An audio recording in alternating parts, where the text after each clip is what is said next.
We will call the May 11th, 2023 meeting of the Parker Planning Commission to order at 7:01. Please stand and join us for the Pledge of Allegiance. I pledge allegiance to the flag of the United States of America and to the republic for which it stands, one nation, under God, indivisible, with liberty and justice for all. Thank you. All right, roll call. Regular members in attendance, Ruth Ann, Rich, Eric, Kim, myself. Absent is Roxy and Ileana. Jane is seated for Roxy. Nick is seated for Ileana. Okay. Are there any additions to or deletions from the agenda? No, sir, there are not. Okay. Approval of the minutes. Are there any additions or corrections to the minutes from February 23rd, 2023? No. Okay. Do we have a motion to approve? I move we approve the minutes of February 23. I'll second. Been moved by Ruth Ann, seconded by Rich, that we approve the Planning Commission meeting minutes from February 2nd, 2023. And I'll call the question. Kim? Aye. Nick? Aye. Eric? Aye. Ruth Ann? Aye. Jane? Aye. Rich? Aye. Chair is aye.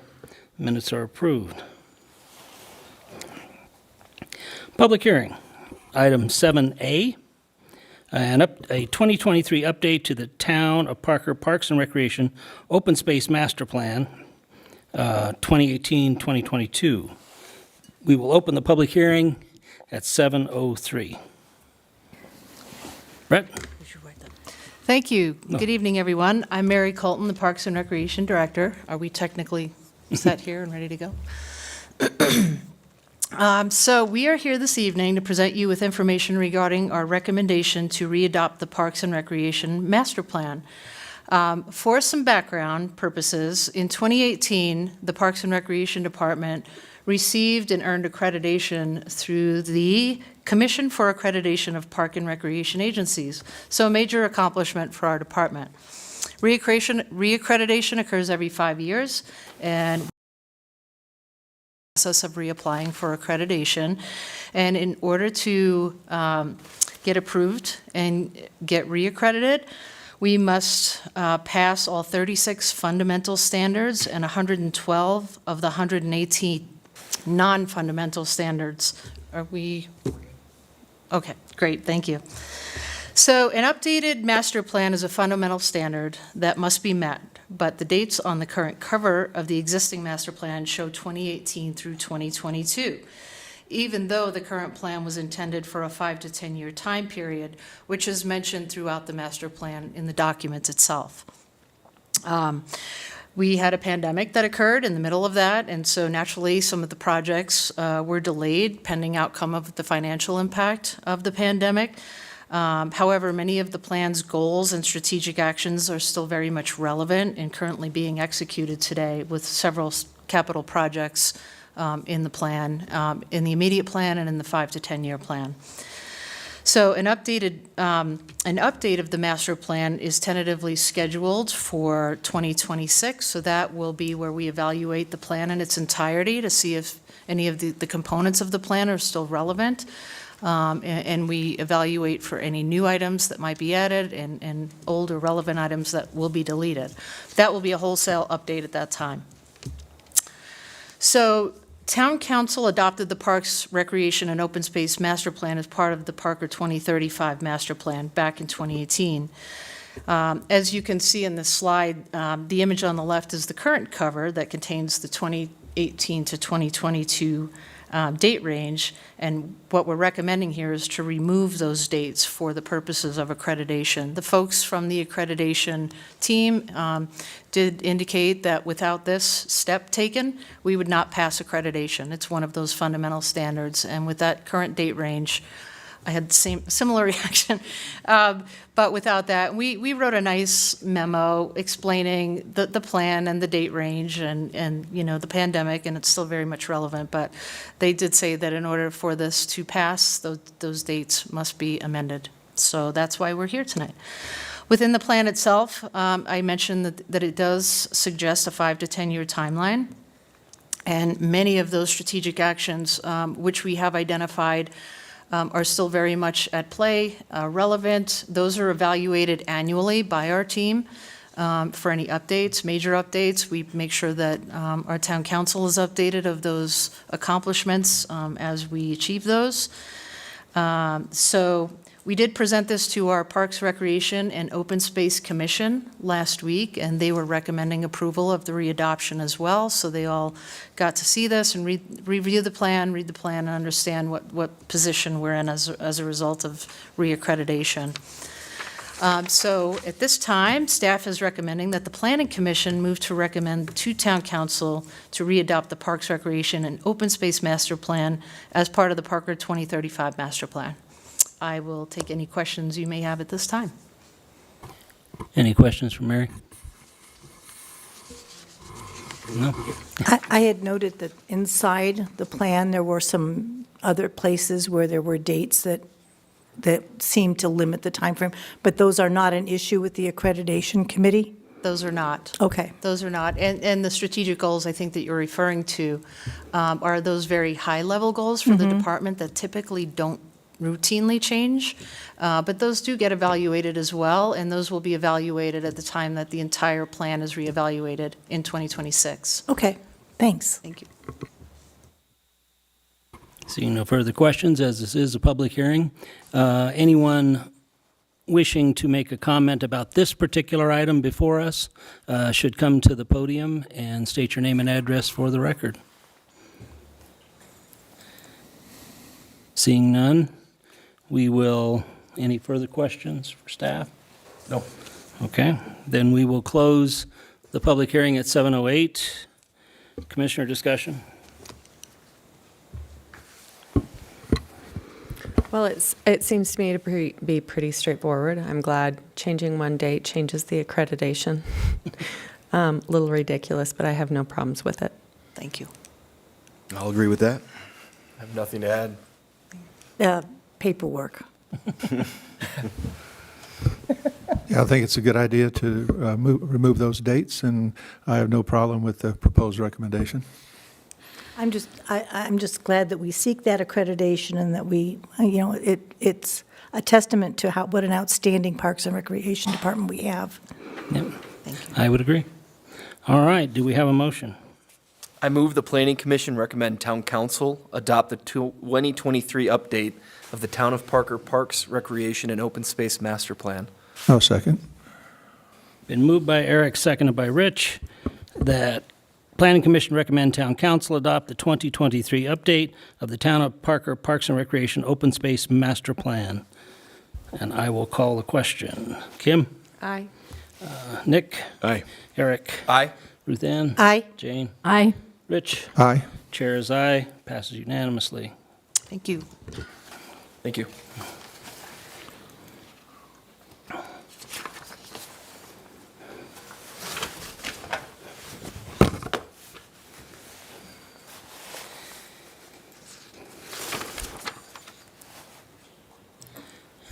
Hi, Julia. The next item before us, while Julia is getting settled, is the item 7B, which is the Avalon Parker Plan Development Zoning. And we will open that public hearing at 7:11. Julia? Good evening, Chairman, Planning Commissioners, Julia Duncan. Thank you for having me this evening. Before you is the Avalon Parker Planned Development Zoning. The subject property consists of 33.4 acres in unincorporated Douglas County and is located at the southeast corner of the intersection of Stroh Road and Crowfoot Valley Road. The applicant is proposing to annex the parcel into the town. It is largely undeveloped except for a small single-family house and several accessory structures that are remnants of a previous agricultural use. The subject property is currently zoned A1 Agricultural 1 in Douglas County. The site is bounded to the east by a vacant parcel of land owned by Parker Water and Sanitation District, to the south by Meadowlark Residential Neighborhood and a private residence. To the west, across Crowfoot Valley Road, is the new Looking Glass development. And to the north of the site, across Stroh Road, are Hunter's Chase condominiums. The applicant has submitted a rezoning application that is running concurrently with the annexation petition. The annexation is not before the Planning Commission, but will be heard by Town Council at a future date. The property is adjacent to the current town boundary and wholly in the town's planning area set forth in the General Land Use Plan map in the Parker 2035 Master Plan. The General Land Use Plan map establishes the future geographic boundaries of the town. The Parker 2035 Master Plan designates the intersection of Stroh Road and Crowfoot Valley Road as a neighborhood center, overlaying the medium-density residential character area. Higher density residential is appropriate in these centers as a transition between less intense residential areas and non-residential areas when developed as a part of a mixed-use development and when the design encourages residents to walk or bicycle to obtain goods and services. The subject property, as I mentioned before, is zoned A1 Agricultural 1 within Douglas County. Consistent with the Town of Parker Municipal Code, the applicant has submitted a rezoning application that is running concurrently with the annexation petition. The parcel is proposed to be zoned Avalon Parker Planned Development.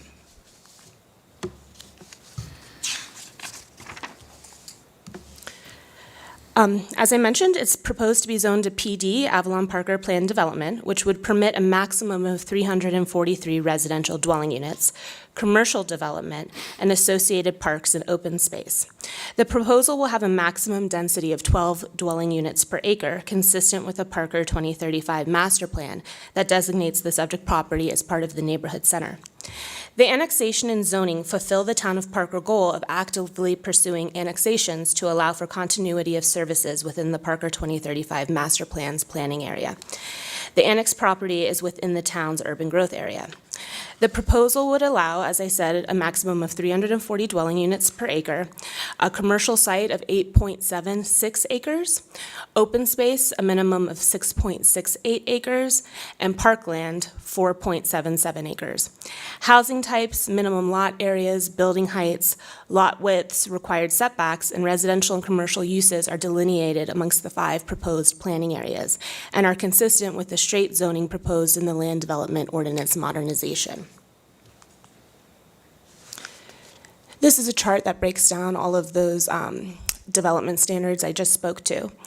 Planning Area 1, which is adjacent to the intersection of Crowfoot Valley Road and Stroh Road, would be designated within the PD as a mixed-use neighborhood and is intended to accommodate a mix of housing types at varied densities and supporting neighborhood-centric commercial activities, serving the needs of the surrounding residents at a less intense, more walkable scale.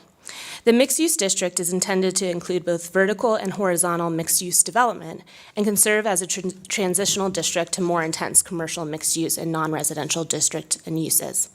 Multi-tenant commercial development requirements have been included as a requirement within the PD, so not standalone pad sites, but multi-tenant development. At 8.76 acres of commercial zoning, this planning area is consistent with the neighborhood center commercial requirements.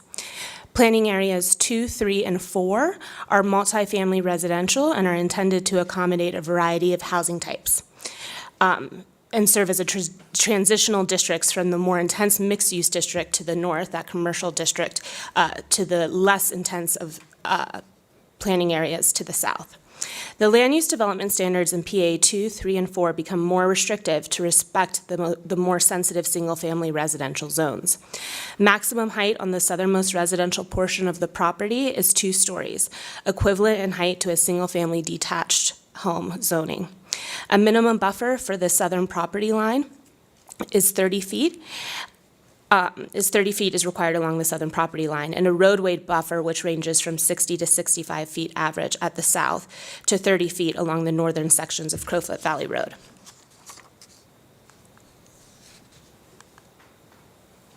The development plan shows the area to be zone PD and minimum park and open space dedications. Lot layout, street orientation and alignment, and final park and open space locations and acreage will be determined through the platting process.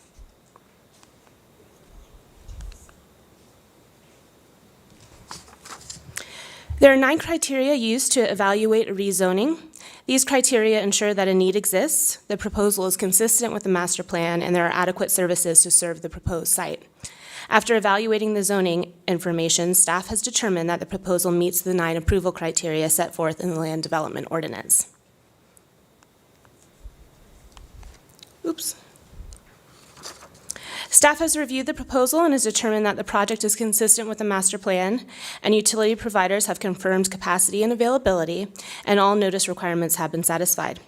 Staff recommends that the Planning Commission recommend Town Council approve the zoning request to Avalon Parker Planned Development. This concludes my report. I'm available to answer any questions you may have, and we also have the applicant and their representatives here in attendance for a short presentation and to answer any questions you may have.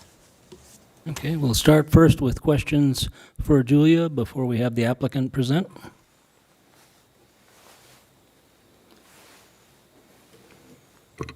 What types of structure, what types of uses are allowable in Planning Area 4 specifically? It's multifamily residential. I'll pull up the specific height and densities allowed in that planning area if you give me one moment.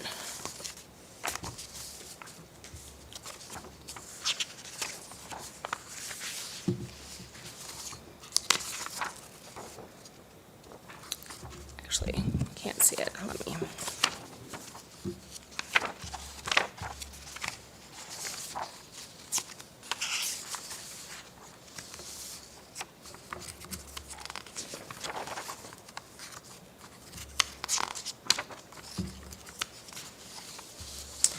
So planning area 4 would allow 14 dwelling units per acre. Single-family attached or duplex are allowed. Single-family attached or duplex, let's see, and then multifamily residential up to a maximum density of 14 dwelling units per acre. The height for PA4 would be 2 stories or 40 feet, whichever is less. Okay, thank you. Other questions for Julia?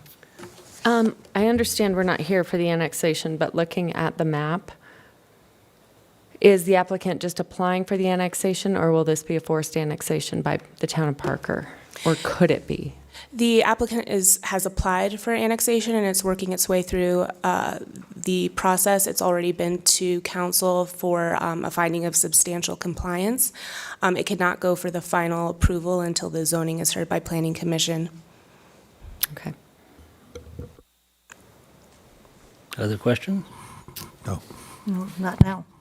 Later. Does the applicant want to step forward? And please state your name and addresses for the record.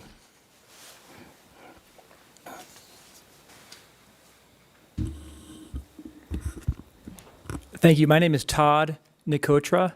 My address is 8011 East 26th Avenue in Denver, Colorado.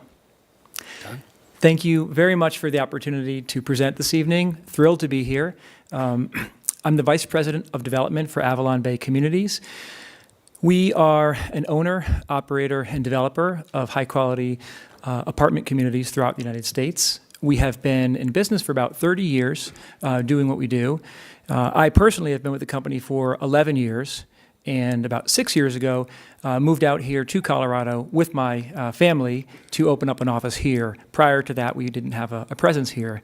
And over the last 6 years, we've been very busy both building and acquiring apartment communities throughout the region.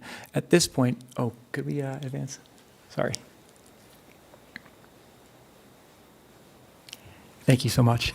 At this point, we own 8 communities throughout the region with approximately 2,000 apartments. Before I turn it over to the team to talk with you specifically about this development, I just wanted to take one moment to share with you one thing that makes us a little bit different as a developer, and that is that we are a long-term owner and operator of our real estate. So we don't build and then flip it to somebody else to own and operate. We maintain ownership, and so the individuals who work at the communities that we build are our employees. So the folks who are doing the leasing, the management, and the maintenance of the community all are part of our company for the long term. And the reason that matters is because it means we care a great deal about the quality. It's important to us that our buildings stand the test of time, and so we pay very, very close attention to details as we design and plan our communities. With this particular one, believe it or not, we've actually been working on it for 2 years, although this is the first time we're in front of the Planning Commission.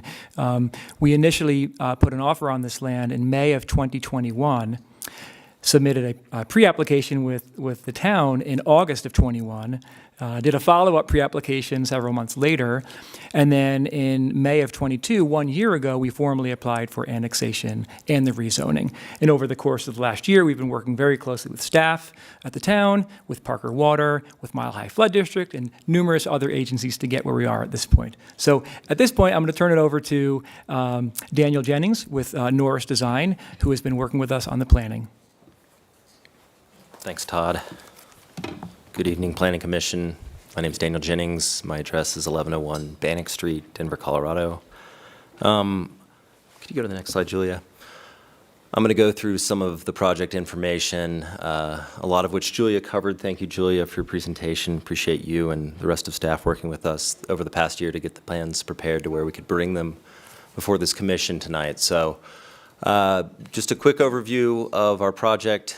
It's located, as you can see on the map, at the southeast corner of the intersection of Stroh Road and Crowfoot Valley Road. It's a little over 33 acres in size. It's currently located in unincorporated Douglas County, where it is zoned Agricultural 1. And our proposed application involves annexing the property into the town and zoning it as a PD. Already reading my mind. To give a little context, for our application, there's a couple things I just want to point out that I think are pretty important. First, we typically think what's around our site. It's very important to take into consideration. And if you look at the map, you can see that there's a number of residential communities, some of them existing, some of them currently under construction, all around our site. I don't think it's a surprise to anyone that this area has been an emerging residential area in the town over the past 10 years. And so we know that from that surrounding character perspective, residential land uses make sense on the site. We also know that with all of this residential growth, there is a very real need for commercial services in the area.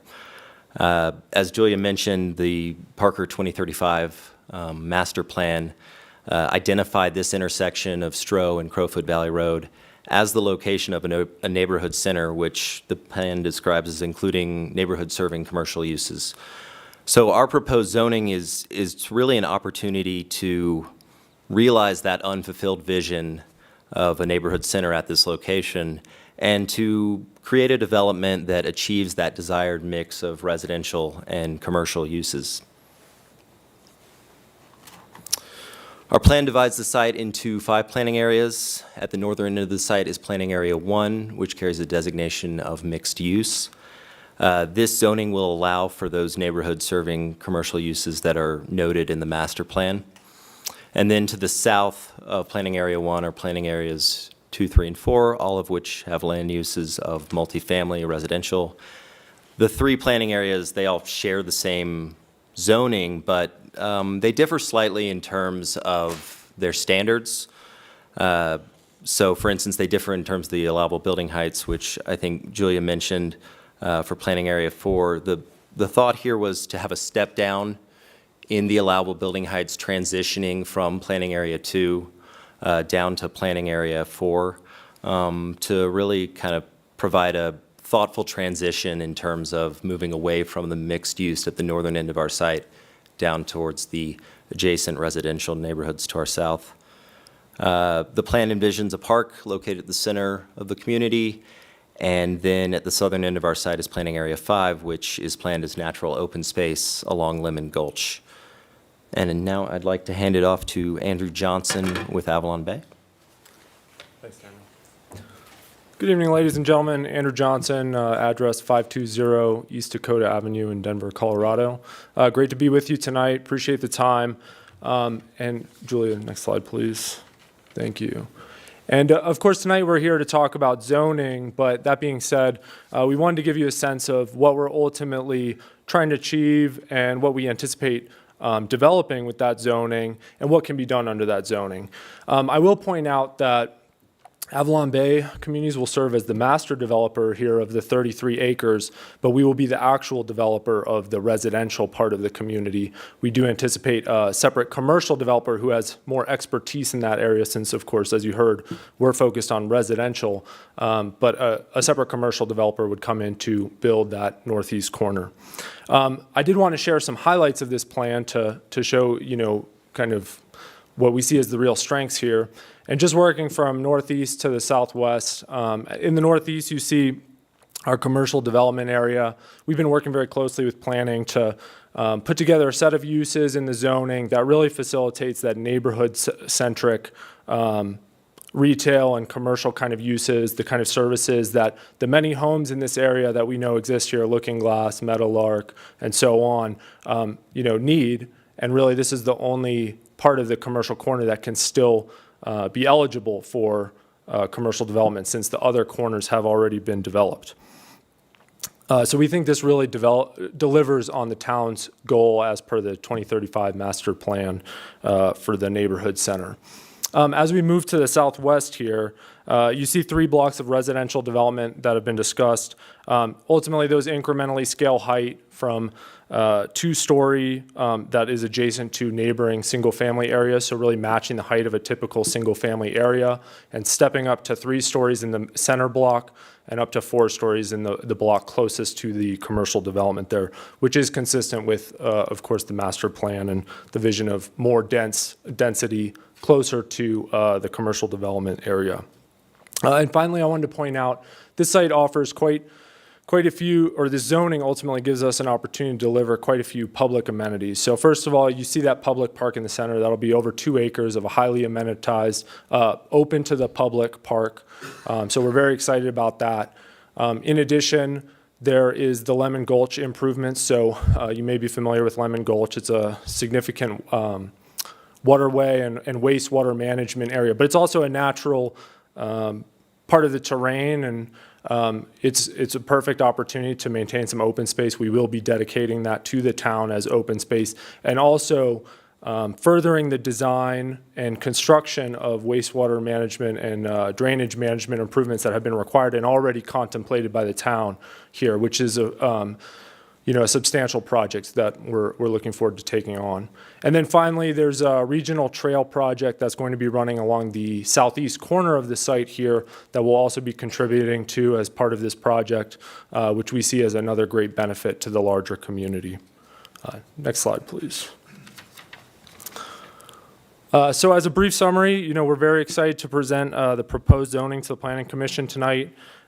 We believe this zoning will be a true benefit to the town of Parker, fulfilling that vision of the neighborhood center at Stroh and Crowfoot, delivering a high quality of design consistent with the town's development design guidelines and the general vision, and providing a great deal of public amenities as I spoke to on the last slide. Slide, please. And with that, thank you for your time. Very excited to be here, and of course our team is available for any questions you may have for us. Thank you. Questions for the team there? Can you go over a little bit about the some of the roadway improvements? Absolutely. So the both on Stroh and Crowfoot Valley roads, those are arterial roadways, or they're contemplated as arterial roadways. They are not currently built out to that level. We will be providing or building those improvements as part of this development. So, of course, with the new development on our site, there will be some additional traffic, and probably more importantly, in this area in general, there has been a great deal of development. So this is a great opportunity in our eyes to achieve those improvements on those roadways that will serve the greater area, aside from just our site. Do you anticipate the right-in, right-outs creating any traffic jams within your site itself? So we've conducted a traffic study, and potentially, do we have a member from the traffic team here? Do you mind stepping up? Yeah, please. You know, yeah, so a member of our traffic team will be able to speak to that a little bit more directly than I can. Thank you. Hi, I'm Mike Kibbe with HKS. I'm the traffic engineer for the project. We're at 1100 or 1120 Lincoln Street, Denver, Colorado 80203. So I'm just seeing the way the parking is in the middle of the proposed contract.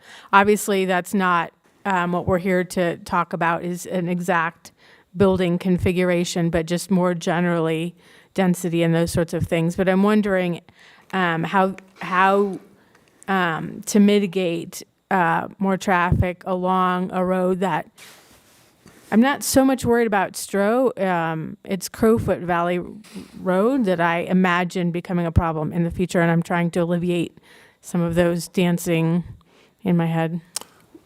So along Crowfoot, we're planning on having 3 separate access points to distribute all the traffic that'll be generated within our site to that road. Also, our one access point on Stroh Road will kind of serve as a main access, because there probably in the future there'll be the traffic signal there that'll allow easy access out onto the main transportation system. But we're going to have a series of, starting at the south end, a 3/4 movement access to Crowfoot. Then in the middle will be our main access. That'll be a full movement for all different directions, lefts and rights. And then the right in, right out will be up near the park in the commercial district. And all of those will be served by, A-cell, D-cell type lanes, so they can get off out of the main thoroughfare. Okay, that helps. Thank you. Okay, thank you. I know we're here for the annexation and rezoning, but just a question about residential. So on planning area 4 and 3, it looks like it was planned for single family and duplexes, and planning area 2 looked like it might have been for townhomes or condos. So that's not exactly right. So planning 2, 3, and 4. Put the picture back up. What was that? Oh yeah, the site plan.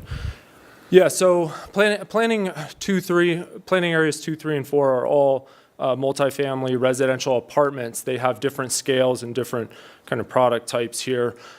In planning area 4, we're talking about 2-story buildings. It could support, for instance, duplexes and that kind of thing, but what we anticipate there is 2-story buildings that are residential apartments. And those are, maybe somewhere in between what you think of with a typical apartment and maybe a townhome. Some of these will be direct entry units where they actually have a garage that attaches directly to the unit. And of course, we're only talking about 2-story here, so the scale is really not particularly different than what you would experience in the neighboring communities of Meadowlark or across the street at Looking Glass. Now, as you step up into planning area 3, we're talking about 3-story buildings there.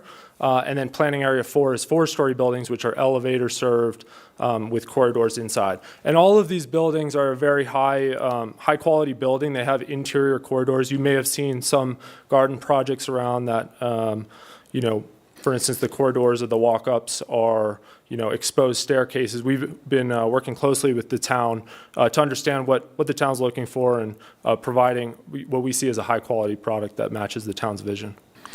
Okay, and in that residential area, I assume that's going to go under an HOA once that's built out?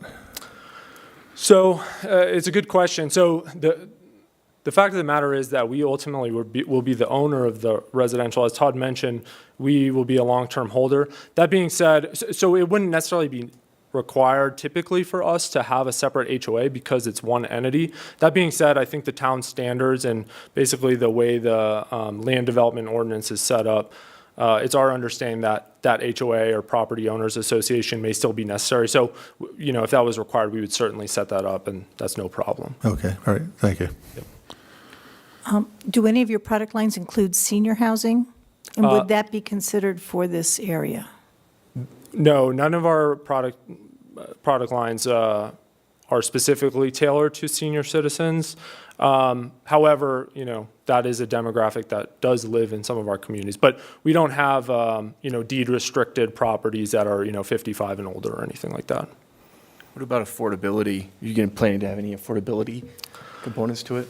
So there's no deed restrictions to provide affordability. We do see that, providing additional homes in an area where homes are desired by nature of supply and demand does help with affordability, but these are not affordable deed restricted.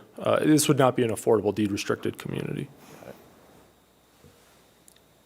I guess my only other question is, the parcels that surround this, which parcels are actually annexed into the town versus still Douglas County? Julia? So to the east, you have the Parker Water Sanitation District. There's a single-family residence to the south that is also unincorporated Douglas County. Meadowlark has been annexed, and then the Looking Glass properties to the west have also been annexed and incorporated, as well as the soccer park to the north and the condominiums as well. Thank you. Is there any vision for the commercial mixed-use PA1?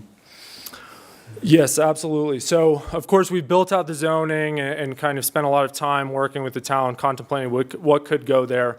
And further than that, we've actually worked with a broker who will be leading the marketing effort there. And I'm sure you've seen his signs all over the place, Mitch Trevey.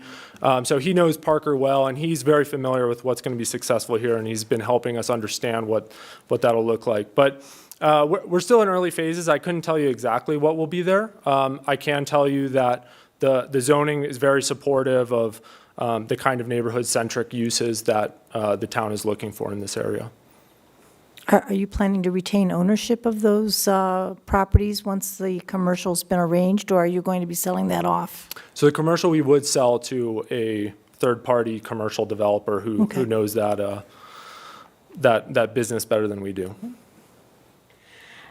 Let me ask this question, and I know we're not really at this stage yet, and it's a sort of a premature question, but I'm going to ask anyway. So is there any plan for any walkability, pedestrian, bikeability between the apartment buildings and the commercial use? So could somebody say they're older, not senior necessarily, and they want a place where they don't have to move around too much? Sure. Is there some place where they could actually do that within your community? Is that a selling point? Yes, absolutely. And Julia, if you don't mind switching to the next slide here. I think this conceptual site plan on the next slide here shows that fairly well. This is still an early phase, but we fully anticipate having circulation throughout the site. The commercial development and the other parts of the development will be wholly connected by internal circulation to include, sidewalks and so on. Furthermore, the whole community will be connected to the regional trail system. So we do anticipate that this will be a very nice place to live, and it will be easy to get around on foot, and you can have that walkable experience. It is a large site. It's 33 acres, but it'll be a nice experience walking from one end to the other. Yeah, because there will be no walking on Crowfoot Valley Road, that's for sure. Do you anticipate any vehicle access between the single-family residences to the south and your development? No, we do not. So you'll see the southernmost entry to the site is in between those blocks, planning area 3 and 4 there, and that's where that three-quarter access that was mentioned would be. So no, there's no vehicle traffic that would be adjacent to that single-family home. And there's nothing that crosses Lemon Gulch, correct?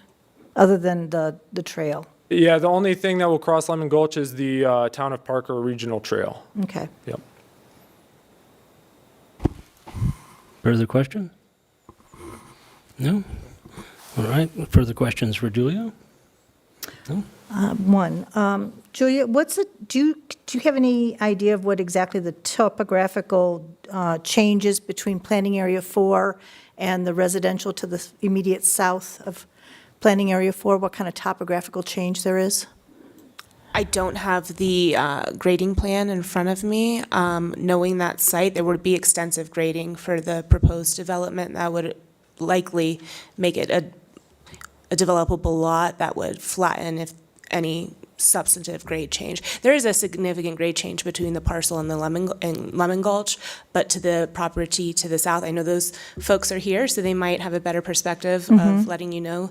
I was just wondering if, as that Planning Area 4 is developed, if that's going to actually lower that property a little bit, or is it going to actually raise the property a little bit?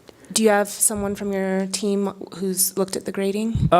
So our civil engineer is not here, but that being said, I can speak a little bit to the grade that exists over there. The grade of that adjacent property is higher than the existing grade of our property. We don't anticipate raising to be consistent with that property. We already have substantial grade across this 33 acres.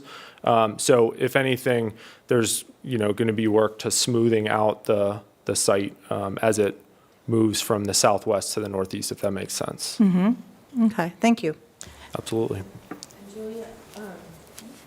Sorry. Are we doing the zoning because it's in the Parker Master Plan? This is unincorporated Douglas County. It's agriculture. Why exactly are we doing the zoning here? So we're required to do zoning concurrently when a property is annexed into the town, and our master plan land use designation does not have this designated for agricultural uses. It actually has it designated for a combination of medium-density residential and neighborhood center commercial uses. So when the plan was established in our urban growth area, which was the 3-mile radius outside of the town, was developed, we had an outline of where we thought the town would be at some future point in time at our full growth. When that was developed, this area was designated, despite and regardless of Douglas County's designation, as an area for future residential development. So we have to zone we can't annex a property into the town and not zone it. Agricultural would not be consistent with our land use designation in the master plan. Okay, and so what is Douglas County's take on this?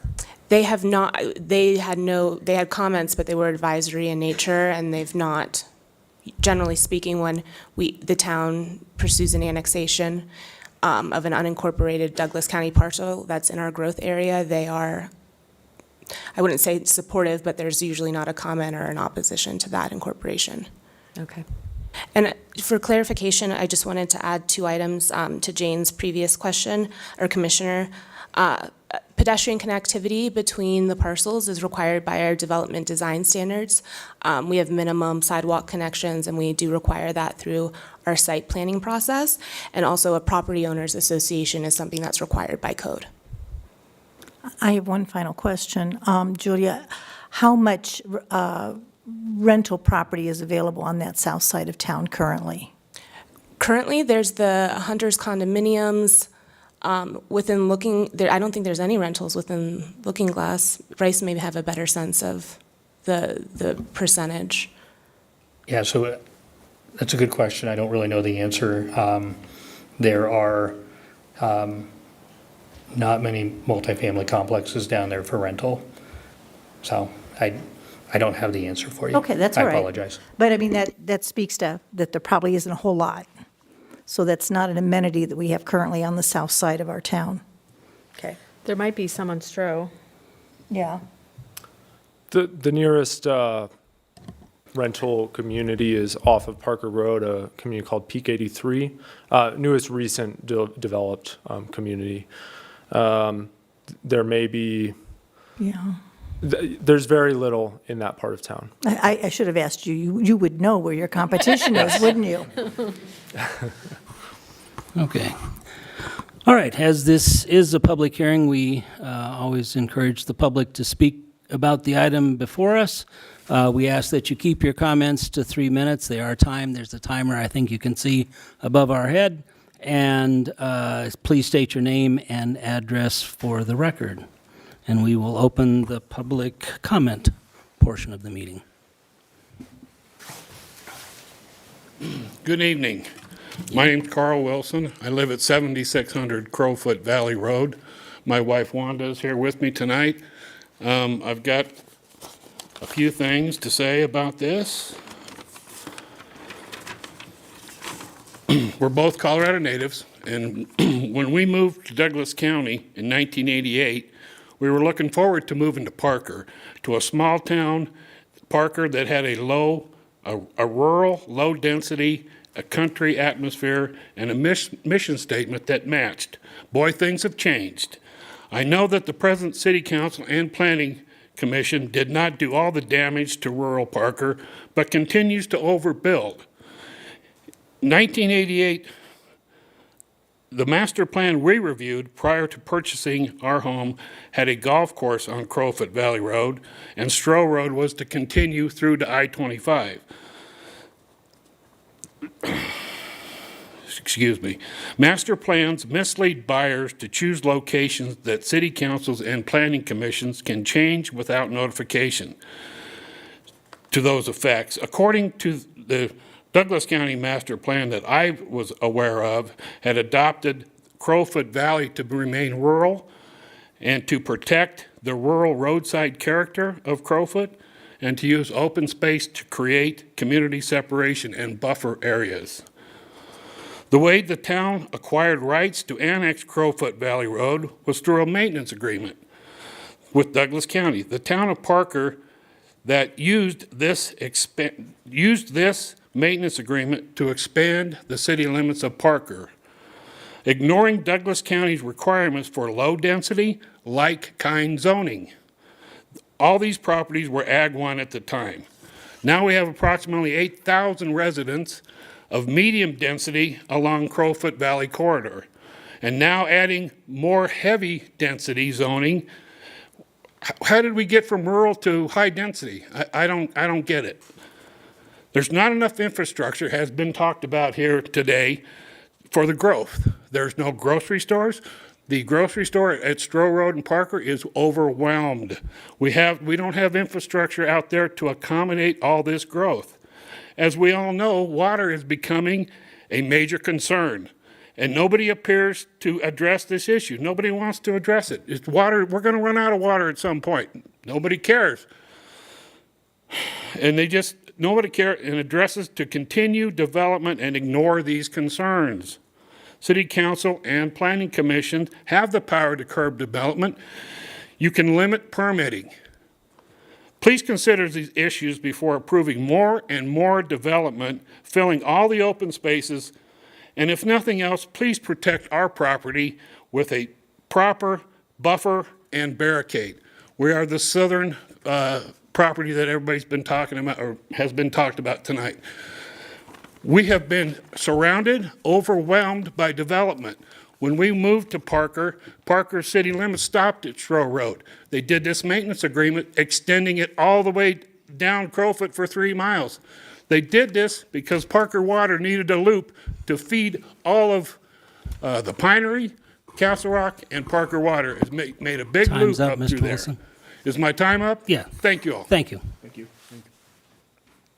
I'm the other half. Okay. My name is Wanda Wilson, 7600 Crowfoot Valley Road, formerly 6900 Crowfoot Valley Road, because what happened when they did all this stuff is they changed my address. And it was the year we could vote. And guess where Douglas County sent the information that we'd been changed? To 7600, and Parker got it. Post office got the notice and sent it back to Douglas County. We couldn't vote that year. I'm going to hand something out. I know these two ladies I met with for about 5 minutes. I will address this later. These are the issues we have. When you build an apartment complex behind an Ag 1 property that aren't even like kind, and you got a 30-foot setback, And they're telling me 2-story? Not looking it? I will address it, you don't need to read it now. It's things that I feel is important to protect my property. Not the developer. This is literally my 5th time. With every presentation, I get 3 minutes, I got a minute and 40. This is how many we've been through. And it's done absolutely nothing. And then they tell me there's a 30-foot barrier.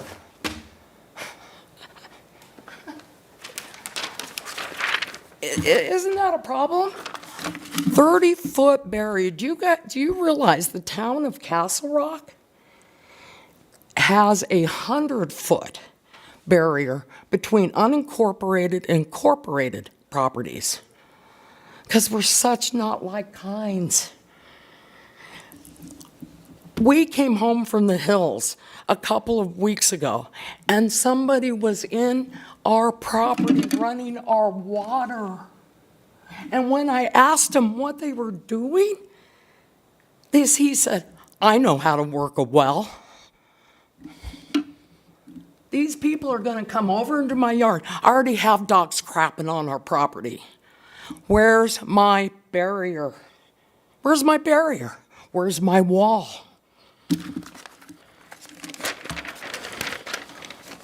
I would like to ask each of you to please take the time, consider our request. I can't stop this. This thing's all but been approved. Not my first bunny hunt. I volunteered up in Douglas County. I can't even vote for you folks. I can't even vote for Parker Water Sanitation.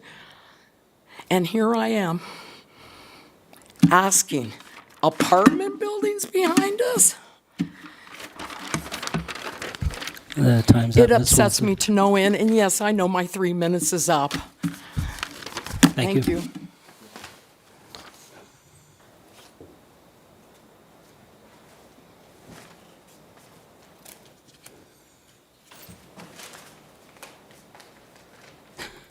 Seeing no other public comment, we will close the public comment. Any further questions for Julia?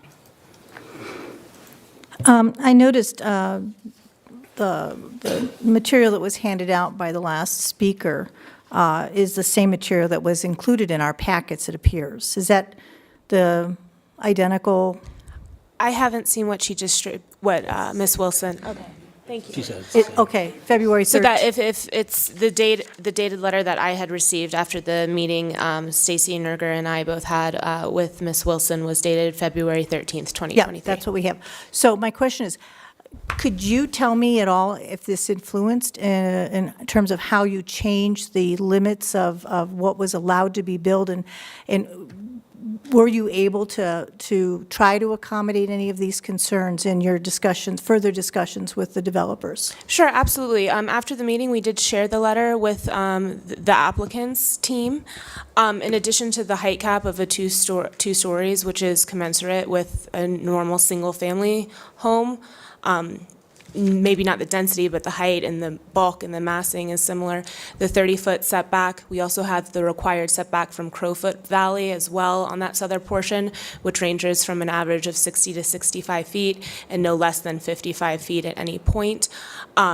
In addition, a lot of the requests that were made are not things that we would institute through an annexation process or through the zoning process, but rather the requests for like the fencing or the increased landscaping or mitigation measures that would lessen the impacts of the multifamily to the sensitive use to the south would be addressed through our site plan process, but also our sketch, preliminary, and final plats. That's when we have a required master parks plan and a master landscape plan.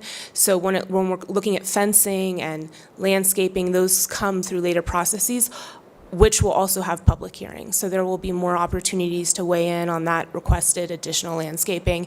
And we always encourage the applicants to work with their neighbors in achieving something that everyone's mutually happy with. I was also in looking at the, and I know that it was just a rough to kind of show us how everything would lay out, that it's not a sketch plan, actually. But I was concerned with the massing of the buildings that are at the southernmost part of this development. Is there anything that can be done with the massing of those buildings? Absolutely, and what we've been shown to date are conceptual plans. What we're evaluating today are densities, height, setbacks. Where those buildings are ultimately placed on the site have to comply with our development design standards for multifamily buildings, which are pretty onerous. We do have very significant landscaping requirements in the town, but we can always request more through those entitlement processes. So what you saw today was a conceptual design. For instance, they only show one large park. There will be other park spaces and tracks throughout this development as we go through the site plan process. That's what I anticipated. So the sketch plan, that part of the process, when would that start occurring? Do you know yet? That would ultimately be up to the applicant on when they decide to submit, but it would have to occur after annexation and zoning. Okay, thank you. Chair, if I make a quick clarification, so the plating process will come back before Planning Commission and Town Council. The site plan won't. That'll be administrative. Okay. Julia, can you tell me a little bit more about how you got to that southern setback requirement? Sure, we do have residential roadway buffers in the town, so we looked at those standards for something that was proportional, as well as the height of the proposed building. A setback is usually, there's a proportional relationship between the height of a building and what you would expect to have as a reasonable setback from a property line. 30 feet sounds awfully close to me. I'm wondering if it was discussed with the applicant to maybe make that a little bit more. Maybe not much more, but a little bit more. I think it started out at our standard multifamily setback, and we worked our way up to what was eventually submitted and negotiated on. And that's something that will be discussed at a later date, right? This is really just approving the zoning. The rest That of this setback comes is later. part of the zoning. That is, okay, yeah. thank you. If this were a standard multifamily, like a multifamily development that would be in our new LDO modernization, like a straight zoning, there would not be a 30-foot required setback. This is something that we put into the PD to require more sensitivity to the southern. What is the standard setback if that was? In the No. I would have to look at the LDO, but it's not 30 feet. Less than 30 feet, correct? And I think I actually have one of the standards here. So we pulled this from the LDO for mixed use, for multifamily residential, and for front other uses is 5 feet, side yard is 5 feet, side adjoining street is 10 feet, rear with alley, the minimum is 0. Rear without alley, the minimum would be 8 feet. In a multifamily residential zone, a straight zone, as opposed to a PD, which is a one-off zoning where we can put additional requirements. And that's to the neighboring lot line, Yes. not the neighboring building. Yes, the property line. Thank you. So the homeowner's property is not part of the annexation, of course, so there's not extra setback requirements where you have unincorporated Douglas County butting up to a Parker property? There isn't, and I'm also not familiar that other jurisdictions have that requirement. They mentioned the 100 feet, for Castle Rock projects. So I'm not familiar with that requirement in Castle Rock. I'm not either. Further questions? I actually have a question. I'm going to ask it. Not quite sure how to ask it, but I'll ask it anyway. I'm wondering if the applicant would be open to a slightly larger setback. I think that might be a question for... Or commit to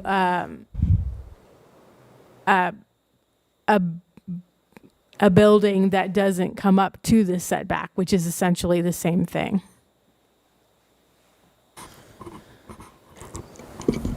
I can't So- ask them, Julia. I have to ask you. But, yeah, so the public hearing's closed. I don't know if I can speak for what the applicant would be willing to agree to, but this has been a years-long process of working through the development standards, aligning them with our LDO modernization, being sensitive to the uses to the south, incorporating setbacks that the staff felt were appropriate, and also having some really robust requirements for the commercial parcel to the north, including specific uses that we've prohibited, uses that are automotive uses that have restrictions on proximity to the corners. So we've been really thoughtful in the development of this PD. Haven't you also required certain commercial buildings have to be like in place and before other parts of the development can continue? Correct. We are requiring a multi-tenant, which is what the town likes to see, is like a plaza feeling where someone can go and receive a number of services as opposed to a one-off pad development, that's required before the issuance of permits for the fourth building on the commercial site. So it would basically have to be the third building that's built on that commercial parcel would have to be a minimum of a 3-tenant, 8,000 square foot multi-tenant commercial building. Okay. Are there any other examples of properties, maybe with this type of challenge, that we've created some type of buffer, whether it's landscaping or a wall, some type of barrier to suffice for maybe not wanting to extend the 30-foot buffer? Sure. I think Kime Ranch is a good example of that, where they've incorporated landscaping, and they've worked extensively with their adjacent neighbors who are very satisfied with the landscaping proposals they've seen to date, which they've called and expressed to our department, the willingness of that developer to increase landscaping and put in screening and walls. And we would expect to see whether it's privacy fences adjacent to that single-family development to the south. Okay, so in terms of this evening, if we can't get over the 30-foot buffer hurdle, we'll have the opportunity in the future to look at landscaping options and approve that. Absolutely, and we can work with the applicant's team to have enhanced landscaping along that southern property line and appropriate screening or fencing. So, and I'm sorry, one more clarification, that would be part of the site plan process, so you would not actually see won't that. see that particular bit of landscaping, but it is part of our code and part of, But staff can work with the developer to come up with the solution for the homeowners to the south. yes, we can come up with a solution for screening and landscaping. Great. So what I'm hearing is that perhaps other commissioners like I would highly encourage the proposed developer to maybe take those items into consideration without actually putting it into the zoning. Okay. Further questions? All right, we will close the public hearing at 8:03. Commissioner discussion.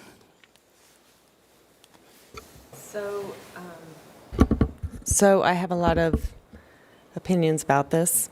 One is being unincorporated ag. I'm a huge property owner advocate. I think, in a lot of ways, you should be able to do what you want. However, zoning is one of those things I struggle with because a smart buyer will look at their zoning surrounding their property and determine if they can live there. If it's commercial zone and a gas station goes in, sometimes you have to live there. And if it's agriculture, you expect it to remain that way, although I too am a native of Colorado and that hasn't happened. So I understand the struggle. I am struggling here that I do not believe this need exists in that area, this high-density housing. I also don't know that it's the appropriate place for it. We talk about that high-density housing going where those city centers are, where the shopping is, where the restaurants are. And if you go down Stroh Road, Crowfoot Valley, up until 2 or 3 years ago, there was nothing before pretty much the fire station going into Castle Rock. So I do think it'll happen in the future. I don't think now is the right time, and I don't believe that it is the appropriate piece of property for this because it doesn't have the resources needed for that high-density housing. I appreciate everybody's presentations, but this is something I really struggle with.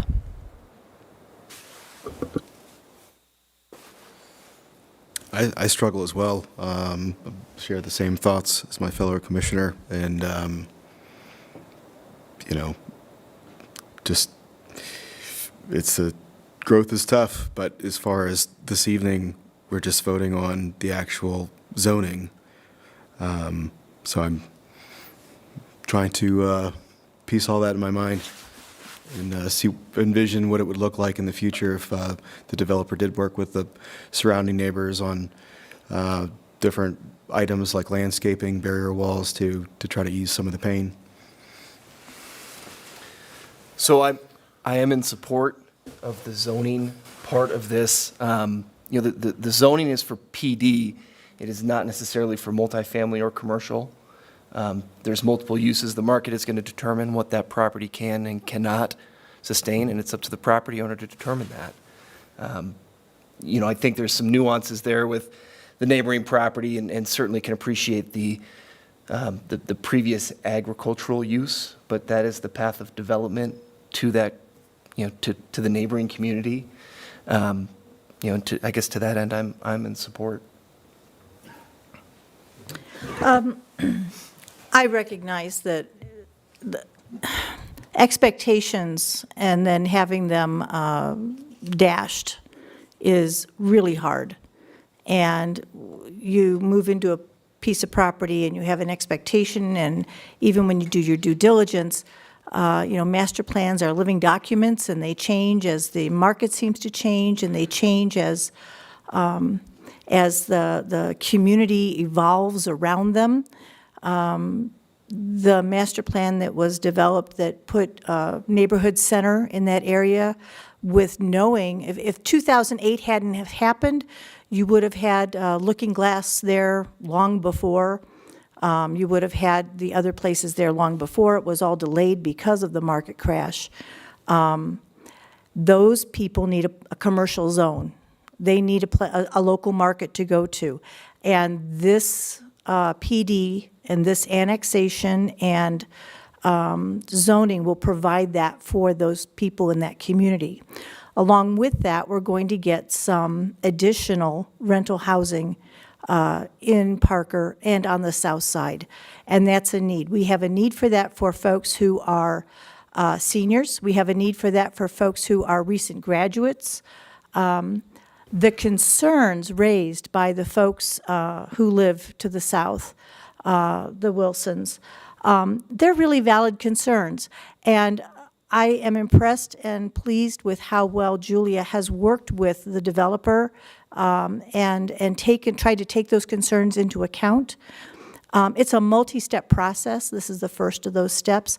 And what they'll be able to do is, as we move through those, the platting, which will be a public hearing, but then there will also be opportunity for you to take those concerns into account as you do your sketch plan and preliminary stuff, and as you do your build out and your design work. And my hope is that as you develop these properties, you will honor the character of that section of town, because it is part of what provides us with that hometown charm that we pride ourselves on in Parker. I think that done properly, that this development can be a good neighbor to 7600 Crowfoot, done properly, and I would encourage the developers to do so. I do not feel that concerns regarding the specifics of development are something that should stand in the way of the zoning change as we annex this property into Parker, and so therefore I will be voting in favor of the zoning. I will make a couple of similar comments. I really appreciate the stepped down nature of the density that's proposed. I do also understand the neighboring property and expectations. I do wish I could amend just that portion, but it's all integral to how the property is proposed. And I don't see that I can make one single amendment like that.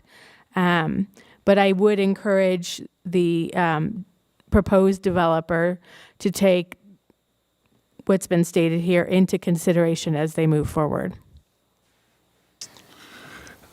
I can sympathize with those that have lived in an area for a long time and have seen all this growth, but the growth is everywhere. And being on the commission for 7 years now, I've seen that the town's master plan is basically a guide, and it could be amended at any time. And just like other plans, they can be amended at any time. And it's just, I guess, a working document that changes.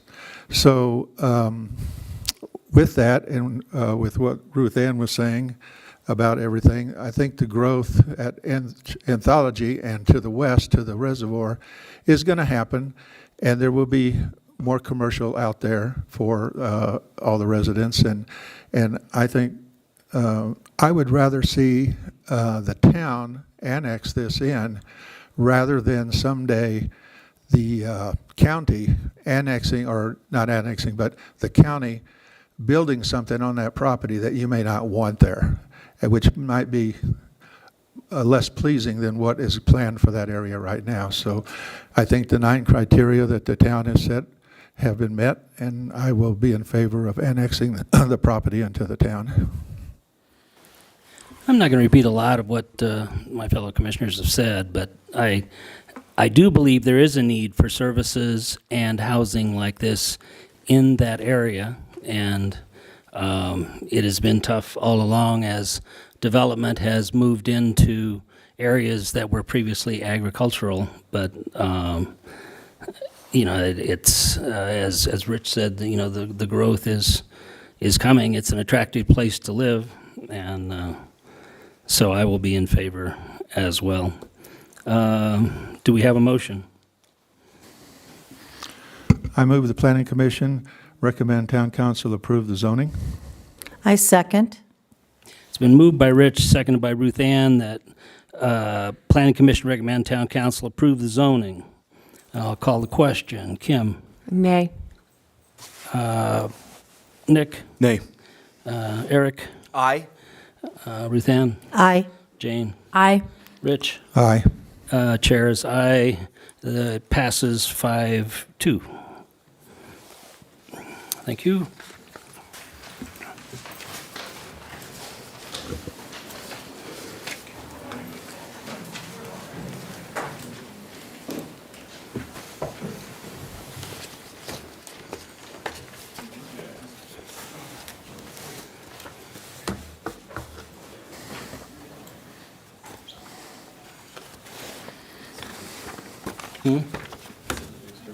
Yeah, I guess so. Crickets now. All right, item 7C is a public hearing on the Lincoln Professional Park filing number 1 minor development plat, and we will open the public hearing at 8:14. All right, Stacy, good to see you. Good evening, Planning Commission and Chairman. So this evening, the applicant is requesting a minor development plat to create 6 commercial lots and 3 tracts on approximately 7.95 acres. And it's gone to sleep. There we go. So the site is located at the southeast corner of Dransfeld Road and Lincoln Avenue. To the west of the site is the Lincoln Meadows Planned development is currently developed as a Lowe's shopping center. To the south is ET Technologies, which currently allows for light industrial uses. To the north is modified commercial and is currently developed as the Murdoch Shopping Center. And then to the east is a commercial zoning property and is currently developed as a Walgreens. So in 2008, the eastern 3.57 acres was annexed and zoned into the town of Parker. This area is highlighted within the red box. In 2021, the western 4.37 acres was annexed and zoned commercial to match the eastern parcel, and this area is highlighted in the green box. At the same time as the annexation and zoning of the western portion, the property also received a use by special review to allow for a gas station on the property. So the property is currently zoned C commercial. The C commercial zone district allows for a mix of commercial uses as outlined within the Parker Land Development Ordinance. The proposed minor development plat proposes 6 lots and 3 tracts. The proposed minor development plat will accommodate the required drainage, which is in the green hatched area, and will provide access to all lots through access easements throughout the development. That is in the purple area. It also provides access to the south property and further accesses over into the east property. The 6 lots are sized appropriately to allow for future commercial development.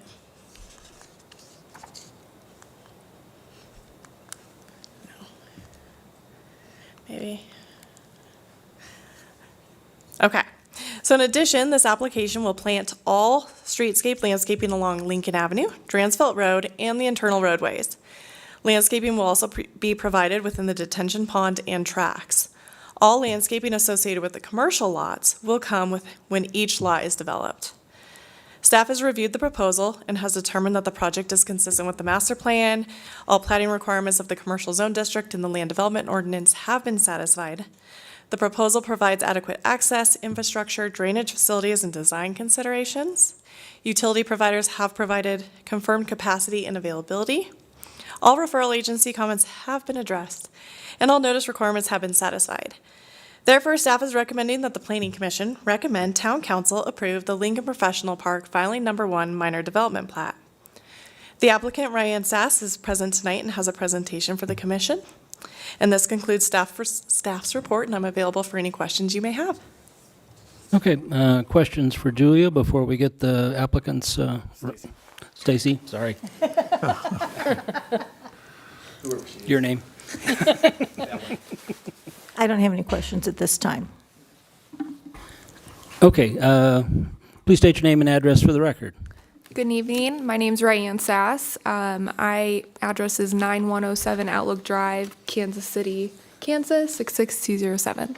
Welcome to Colorado. Thank you. Made it through all the storms, but see if I'll get home tonight. Thank you, guys. You can go ahead to the next slide. So I am Ryan Sass. I'm Vice President of Pre-Development at Plaza Street Partners. So we are the property owner and proposed developer for the master infrastructure. We've been working closely with Harris Cocker Smith, the engineer. Rachel's here to answer any technical questions if they come up. And we've also worked closely with North Design. They are not present tonight. So just a little bit about us. We are a commercial developer based out of Kansas City. We mostly work with franchisors and franchisees throughout the United States. We've done developments in over 20 states.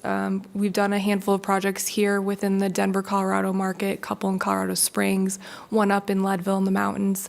And we're just very excited about bringing something to the town of Parker. Background on our interest in the property, it started in late 2019, actually, and starting right before the pandemic hit, we started working with town staff, pre-application meeting, and then ended up purchasing the property in 2021. And I helped work with the team closely to move through that annexation and rezone process. As Stacy mentioned, which she did a great job, we are, it's the 7.93 acres located at Lincoln and Dransfeld. It's in this highly commercialized corridor. And you can go to the next slide. I don't want to be too repetitive. Here's some pictures of the existing conditions. I'm sure you have driven by it many times. It's been in kind of a dilapidated condition for many, many years, so a lot of people, I believe, are excited for this to be revitalized. Currently, there's just some unoccupied dwellings, barns, and sheds. As Stacy mentioned, we're requesting a minor development plat. It will create 6 commercial lots and 3 tracts. The tracts will be dedicated to drainage and landscaping. The main tract A, the large one on the hard corner, will be for drainage to be shared with the rest of the development. So as they come in, it's already taken care of for them. Property improvements included part of this plat is the detention system I just mentioned. Water and sanitary will be provided throughout the commercial development to be available to all lots. There will be the north-south interior access drive to connect Lincoln Avenue to future development to the south if ET Technologies ever decides to develop, as well as east-west. So there'll be connectivity from Dransfeld Road all the way through to whenever Napa or Walgreens may redevelop as well. And then there'll be sidewalk extension on Lincoln Ave to create pedestrian access to the overall development and throughout the site.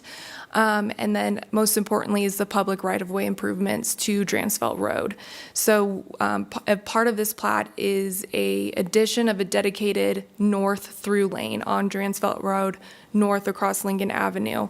And this will include a modified signal to account for those additional turn lanes.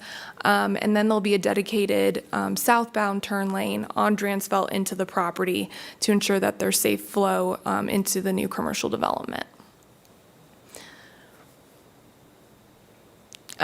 Stacy had this shown up as well, but you can go to the next slide. So it's a little hard to see here, but along the frontage of Lincoln Avenue will be each of the tracks, and then lots 1, 2, and 3. Lot 1 is the convenience store with fueling station, which is confirmed. Lot 2 in the middle there is a not confirmed use at this time. Lot 3 are in the initial stages of site planning with the town, which would be a frozen custard concept. And then the remaining lots to the south, 4, 5, and 6, are not confirmed at this time, but as Stacy mentioned, are adequate size for future commercial development. So summary, it's going to be a commercial retail center to accommodate for kind of the uses you guys heard in the other applications that people are needing in the area. It's surrounded by other commercial developments, and just with the current state of the property, I think it will be a much appealing corner to the town and to the community and visitors in the area. Just for your record, we're planning on starting construction in July this year. I think I have a typo and it says 2024. And then the estimated completion would be in April of 2024, depending on weather, of course. Other information, since we are surrounded by all those other commercial retailers, and with the widening of Dransfeld Road, I've been in direct contact with the owners and tenants of Walgreens, Napa, Ritchie's, and Lowe's. Each of them, the property owners and their tenants, are aware of the development coming, our projected timeline, and they know who to call if they have a problem. So, and I believe community benefits, I touched on this already previously, just bringing that to the town, more suited to the community, and also, of course, the tax revenue that it would bring. And then I think the most important aspect is going to be the road improvements to Dransfeld Road. I haven't driven here in like 2 years, and it was crazy just trying to get something to eat before the meeting. So I think those improvements are definitely needed, and for future improvements that will be brought on by the plat.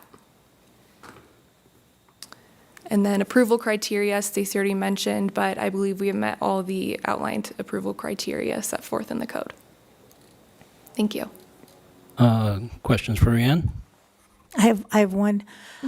Do any of those lots, are they large enough to accommodate multi-tenant buildings so that you could have 3 or more tenants in a building so that we could maintain that plaza-like atmosphere we were discussing in the last hearing? Yes, Lot 5 in the back portion is sized adequately for a small strip center. We have had people interested already asking us to combine Lot 5 and 6 and so forth. So I do foresee that being potentially, unfortunately for Stacy, a replat to accommodate that. But yes. Okay. And at that, I think you answered my only question was, what was the thought process behind the 6 lots? But it sounds like you have, I mean, if you guys help, so my understanding is you want to help chains, franchisees implement a business somewhere. And so you've got an idea of what is needed in this plaza. And so you figured out, we're going to go ahead and do these 6 lots. Yes, there was a lot of back and forth. Like when our interest initially started, we just wanted an acre to do something for one of our clients. And then we realized this is an amazing corner in a great town and we can make something with it. So we are overseeing the development of the frozen custard concept in Lot 3, but we will not be overseeing the development of the remaining lots. So those, unless, we work closely with Slim Chickens, there's one right down the street, of course, but there's, franchisees like that would potentially be interested where we may come involved. But to be completely honest, our company does not do speculative strip centers or multifamily or anything like that. So you've handpicked a couple, and then you're going to go ahead and basically sell those other lots or Yes. leases? Okay, that's it? Any other questions? No? No. Any other questions for Stacy? I'm going to just commend the applicant for going to the neighboring businesses and making those connections. If other applicants do that, they don't normally bring that up in their presentation, and I appreciate knowing that. Of course. All right. Okay, we will, as always, we open this up to public comment. Anyone wishing to speak about this item that is before us, please step forward to the podium and state your name and address for the record. Seeing none, we will close the public comment portion. And any further questions for Stacy? Yeah, a couple of questions for Stacy. One, on the 6 lots, depending on the building size, I assume they will meet the minimum or go above the minimum for parking spaces? Yes, so that is actually within our land development ordinance. Each lot is approximately about an acre in size. And then when any development comes in, you have to look at, they have to meet the minimum parking standards, they have to meet the minimum landscape standards, and then obviously setbacks that are outlined within the commercial zone district. So they have to meet all of our code, no matter what user goes in. Okay. My major question is, from Lincoln, I know now people will turn left, or going west on Lincoln, they will turn left into that area to go to Walgreens or the other businesses. Has there been any discussion, consideration, or any plans to put an island there so they can make that left-hand turn? Yes, so that access on Lincoln will remain a right-in, right-out due to spacing constraints between Dransville and Parker Road. The town is starting a process to expand Lincoln Avenue from Parker Road out to, I believe, Jordan. Yep. There are talks about putting a raised median in there to make it safer. People make the left great. out or the left in. Good, okay. That's all I had. Anything else? Oh, I have one more.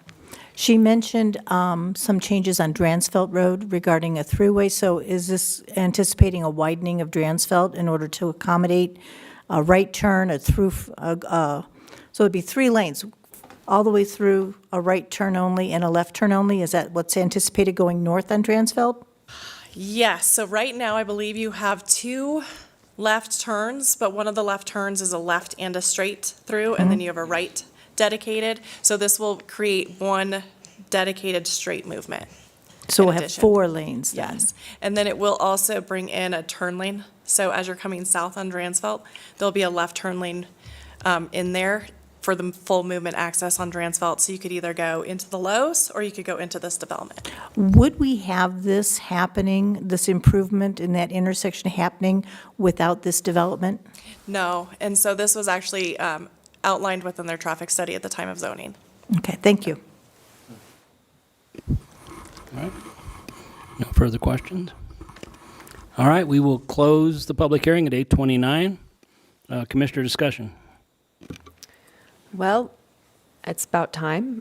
I've seen that lot sitting there for many, many years, and it does sit right in the town of Parker, and it has been a little dilapidated. So I'm excited to see what goes in there, and I think that'll make a nice improvement on that corner. I agree, definitely an appropriate project for a great corner. Eager to see this one get going in 2023, finish in 2024.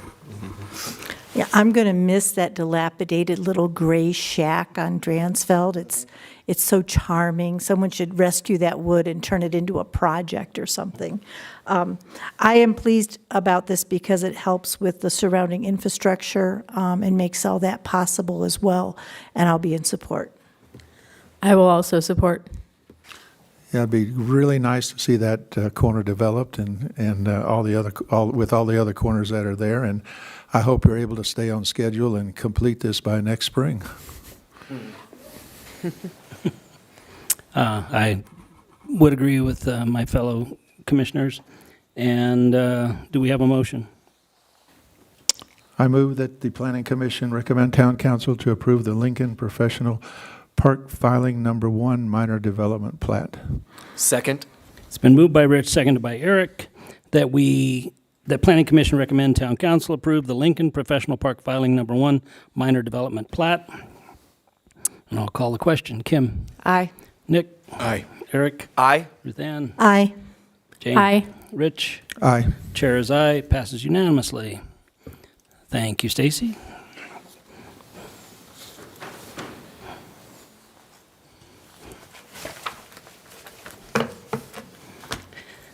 Okay. Leah just stepped up. This one's Julia. Okay, thank you. Thank you. Is that an old joke? I'm in a protected category, you know. All right. 7D, the Salisbury Equestrian Park, Lot 1, Regional Filtration Annex Site Plan Amendment. We will open this hearing at 8:32, past my bedtime. Me too. Hi, Julia with the Planning Department. Thank you again for having us. I'll be presenting the Salisbury Equestrian Park Lot 1 Regional Filtration Annex Site Plan Amendment Application Request.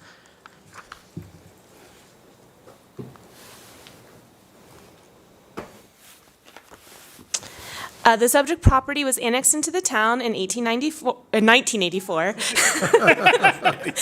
The town-owned property. It's a historic downtown, Parker. The town-owned property is one of 5 properties that make up the Salisbury Equestrian Park and is bounded on the north by an undeveloped lot with the KOA Tower, to the east by Parker Road, and to the west and south by other Salisbury Equestrian Park parcels. The proposed filtration annex would be within Salisbury Equestrian Park and located to the south of the existing Parker Water Sanitation District facility. This project occurs on land owned by the town of Parker and on easements granted to the Water and Sanitation District. Site plan amendments are typically administrative and wouldn't come before you. This proposal requires Planning Commission recommendation and Town Council approval because the improvements are proposed on town-owned property.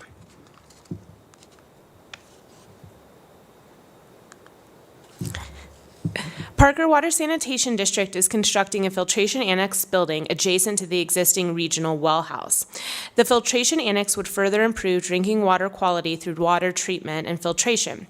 The project includes the annex building, underground piping connections to and from the existing well house, and an underground sanitary sewer pipeline connection to the nearby and existing Salisbury sanitary sewer line to the southeast of the existing well house. Existing raw water lines to the well house are being relocated for the annexation construction. The annex does not provide storage for any chemicals or hazardous materials. An associated use by special review for public utilities, Z23-001, was reviewed and approved for underground utility and sanitary sewer pipeline routing. It was approved on March 16th of this year. The site plan amendment portion of this project addresses the balance of the work, specifically the construction of the above-ground facility. The parcel's current zoning is public facility, and the site is located within the medium-density residential character area plan in the Parker 2035 master plan.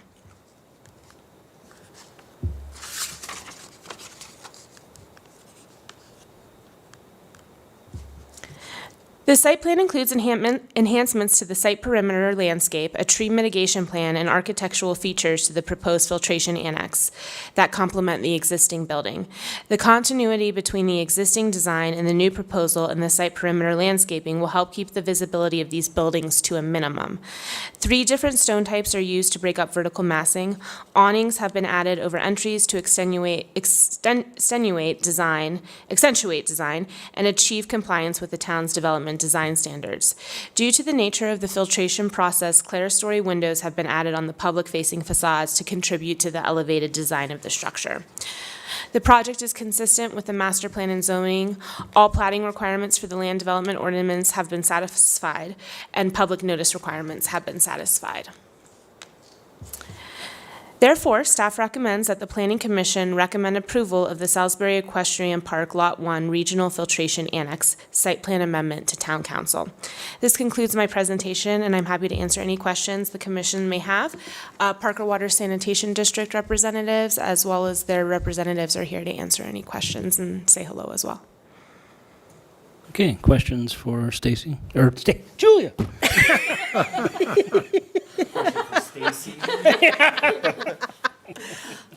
Julia, I had a question. It wasn't really clear to me how this interacts with and how close it is to the main play area, general area of Salisbury. I've been to a couple of events over in Salisbury, and I know that they have a large, there's that large green area that's got the big track that goes all the way around it, and some other, So I think this it's is not clear to me how that interacts with all that. Sure. So I think this is a good this aerial photo here. If you're familiar where the ball fields are, it's as far east as you can go in the parking lot of the park, and it's the final furthest east parking lot. From that parking lot, there's a small trail that winds its way north. That trail goes, so that structure you're seeing now adjacent to the pond, the actual walking trail is north of that regional facility. There is a access easement. It's almost like a dirt road. People can walk up and down it, but it's not traditionally, I think, used as a trail that runs north-south adjacent to the pond. So the annex building is actually going to be to the south of that existing regional structure. So I did a few site visits, and I think there's a significant grade change from where you're standing close to the baseball fields, and it starts to gradually incline. When you're further down, and I think I might have one more picture, when you're further down on the trail, are you controlling it, Jeff? Can you go to the one more to the right? That's from the trail, Ruth Ann. So see that picture in the upper left-hand corner? Standing there, I didn't get the sense that you would see this building at all because it would be tucked behind that existing structure. So it's to the south of that existing structure. As you would move up, if you go one slide back again, or one more. So here, I don't think you'd see it either because it is behind that building. It would be on the other side of Right. that building in that picture. Okay. And what kind of public access restrictions are there for these facilities? I think the applicant can probably speak to that. When I did my site visit, there's fencing around the structure, and there are new proposed fencing that's shown on the site plan. Okay. Other question? And this is going to increase capacity for Parker Water?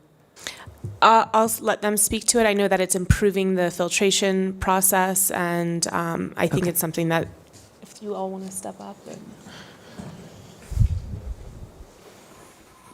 I'm Adam Rubin. My address is 1756 North Clarkson Street in Denver. And this is McKenna. McKenna Pearson, 6627 Vivian Street, Arvada, Colorado, H04. So this filtration annex isn't going to increase the capacity for what they can put through, what Parker Water can put through this well house.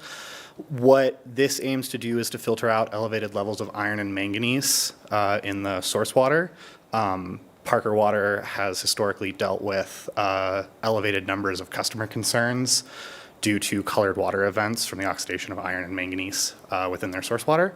So all this does is just filter that out so that it's no longer there. So the residents of Parker don't have colored water anymore. Okay. Kim, is that all right? Yeah. No. Anything else? The water that's produced out of this well, does this serve all of Parker, or is it just for like the southern part of Parker, or how does that work? So all of the water, once leaving the well house, goes to, I can't remember specifically which storage tank it is, but it goes to a storage tank and then from there enters into the distribution system.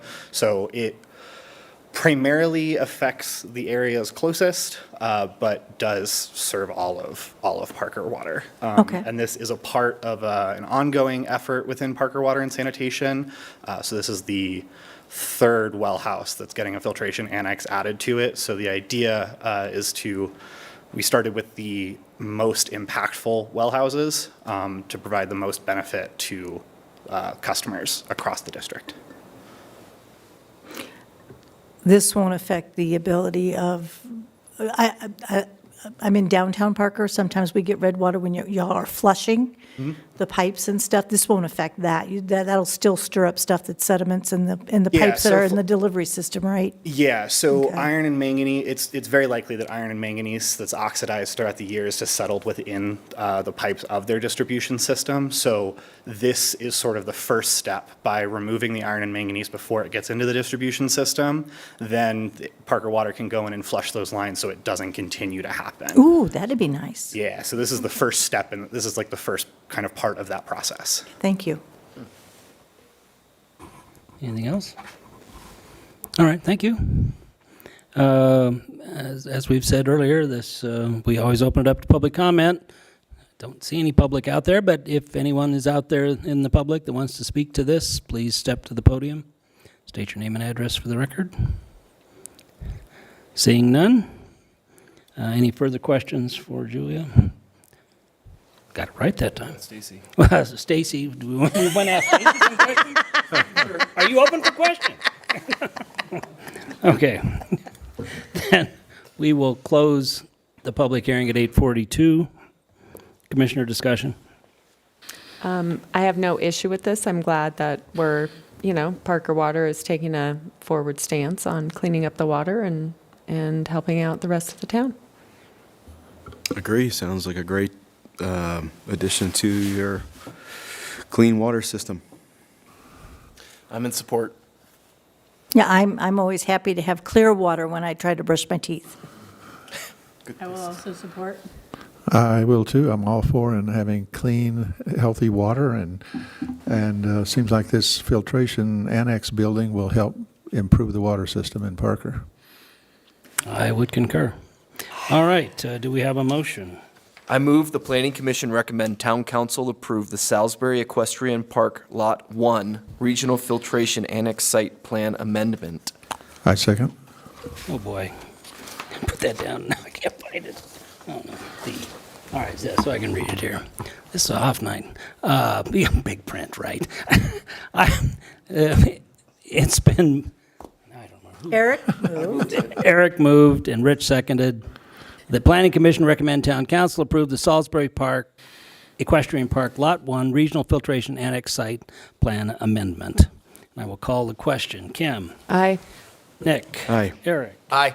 Ruth Ann? Aye. Aye. Rich? Aye. Chair is aye. Passes unanimously.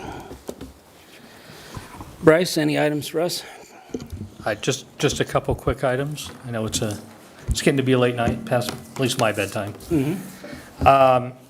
So staff, the chair, and Councilmember Wilks and Councilmember Hendricks interviewed folks applying for open planning commission positions earlier this week. We're always sad to see people go. We are lucky enough that we do have 5 really good candidates to choose from. It's always good when it's a hard decision. So that will probably go before Town Council, a recommendation before Town Council on June 20th. Bike and Ped Master Plan is coming along and on schedule, so you should be seeing that in June. So exciting times. Lots of talk tonight about the master plan. I think most of you know that there's an RFQ going out to start a new master plan update. We will do lots of public outreach and work with the community as we do a major update to the master plan. And that's all I've got. All right, thank you. Anything else from the group? Can we disclose whose terms are expiring without being renewed? On planning commission, or that happens after? So, Who's leading, I guess, is the question. so I can tell you whose term is up, and it'll be a surprise. Regular terms that are up are Roxy's, Rich's, and Kim's, and then all of the alternates, they have a 1 year. So all those will be renewed or up. We're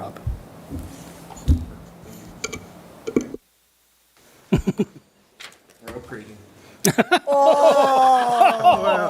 Oh, man. For me. This is a tough audience tonight. Rough tonight, jeez.